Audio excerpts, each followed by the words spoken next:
Bright school હરણી નવી building ખાતે વાલીઓ થયા હેરાન. બ્રાઇટ સ્કૂલ હરણી નવી બિલ્ડિંગ ખાતે વાલીઓ થયા હેરાન. શાળાએ નવું બાંધકામ તો કર્યું, શાળા ચાલુ પણ થઈ, પાર્કિંગની કોઈ સુવિધા નથી. આજે લાંબી લાઈનો લાગી. વાલીઓ બાળકોને ચાલતા મૂકવા ગયા શાળાના ગેટ સુધી.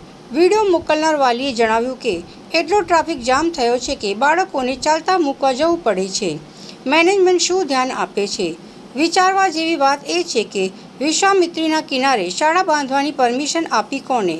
શું આમાં નેતાઓ અને કોર્પોરેશનના અધિકારીઓનું સેટિંગ છે?